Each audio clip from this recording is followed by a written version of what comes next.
roads and drainage aren't built for that type of rain. Tonight on Connecticut's news station, local communities are feeling the impact of flooding, and we're taking a look at the cleanup. Plus, low voter turnout leads to a very tight race in one community, and now it heads to a recount. And if you've been to the DMV in recent years, which is many of us, you'll want to check your voter registration. We'll tell you why. And an update on a Hartford police officer injured in a fatal crash, the show of support for Officer Kearney as he's released from the hospital.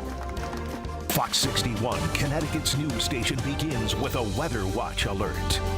Good evening. Thanks for joining us here on the Fox 61 News at 6. I'm Sarah Sanchez. And I'm Brent Harden. We are in a Weather Watch alert tonight. It was a very wet morning, torrential downpours at times. Check out the scene as the rain came down in the capital city this morning. But as is usually the case here in Connecticut, that's all about to change. Yeah, taking a live look outside from our cameras across the state. Things haven't dried out just yet, although we do see a little bit of, I guess, break in the clouds there. It was quite an eventful weather day. Chief Meteorologist Rachel Frank has been tracking it for us. Rachel, when does it stop? Yeah, heavy rain, significant flooding, road closures, and even a potential tornado touchdown. We've got another couple of hours to go, especially in eastern Connecticut, and then we're finishing with falling humidity, but this is still ongoing. And I wanted to show you, not for Connecticut, but right now there is still a tornado warning in effect for the northeastern corner of Rhode Island, and that continues into parts of Massachusetts as well. They're following this storm right here. It's still in Rhode Island, but it's about to move into Massachusetts here, Mansfield included in that tornado warning. And earlier, a likely tornado touched down in Killingly, and you could see the path of damage here. And this is the wind shear track, or the rotation tracks that took this storm from us here in Windham County, Connecticut, all the way into Rhode Island, where that tornado warning continued. If you are watching us now in Windham County, know that we are not seeing any signs of rotation within the thunderstorms here, but we do still have very heavy flooding rain and a flash flood warning that's just been reissued by the National Weather Service that continues for all of this coming down. Some towns have seen over 4 or 5 inches of rain today over a relatively short period of time. We also have downpours here in southeastern Connecticut too, and more showers and storms that are just offshore over Long Island Sound. So we will see improvement later tonight. There is still a flood watch in effect for most of the state, but improving skies tomorrow. I think you're really going to like the forecast. Of course, though, then we have to keep an eye on Hurricane Lee. For the latest on that, we went ahead to meteorologist Ryan Breton. So much going on here in the Weather Center. Rachel, very busy out there, but the good news is after today, we at least do get a break for tomorrow, as you mentioned. New information coming in tonight. Now that we are within about 2 days of Lee approaching New England, watches have been issued by the National Hurricane Center.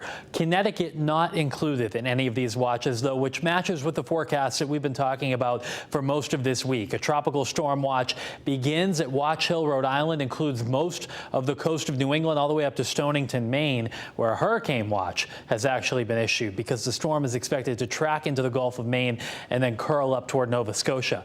Look at Lee on satellite imagery tonight. It is huge in size. It basically stretches from top to bottom from basically off the Carolina coast, size-wise, down to the bottom of Florida. Really impressive just to see how big the storm is in size. And that means even though the storm will be offshore of Connecticut by about 250 miles, we will still get some wind from it. However, it looks like a lot, if not most of the rain, will stay to our east on Saturday. Biggest question for us right now is, does the storm wobble a little bit to the west, getting eastern Connecticut into some of the rain bands, or does it stay a little bit farther east, which would actually keep us mostly dry on Saturday? This part of the forecast is probably the least certain at this point, and we'll be fine-tuning it. But what's pretty certain is that the strongest winds will stay to our east out over the Cape. That said, it will still be breezy to windy with some gusts, perhaps 30 to 40 miles per hour, which, given how wet it's been, may cause some outages in spots on Saturday. Rachel's back with a whole lot more coming up. Sarah? All right, thank you, Ryan. Well, more rain today after a pretty soggy summer. Today's rain inundated storm drainage systems all across central Connecticut. Yeah, some areas got back to normal fairly quickly. Others are still cleaning up tonight. Fox 61's Samaya Hernandez is in Plainville, where at least one major road is still impassable. Samaya. If this were a longer duration event, officials tell me it would have caused flooding in specific areas, but these flash floods are different and they can be harder to predict. Overwhelming roads like the one you see here, which has receded significantly in the past few hours. An hour of dramatic rain, bringing the Pequabic River over the Route 229 bridge, trapping 3 cars. Evacuated, and we had to have fire personnel take them out of their cars. So that's never a good thing. This isn't the first time this intersection flooded in Bristol.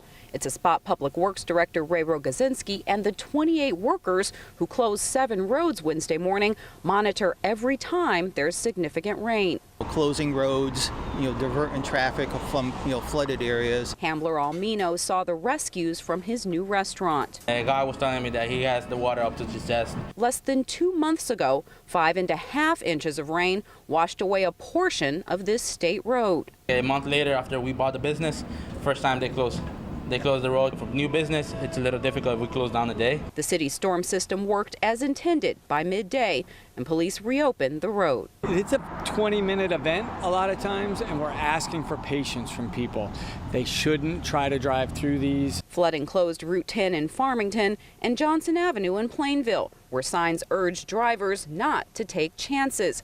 In residential areas, crews work to pump water from basements, but as shown to us by Fox 61 viewer Kasara Newton, at least one local man turned Mother Nature into a water park.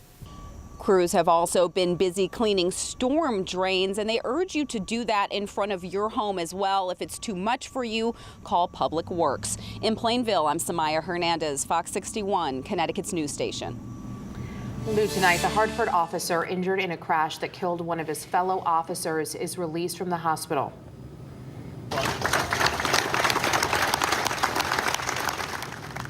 Dozens of officers gathered outside St. Francis Hospital this afternoon to support Officer Brian Kearney.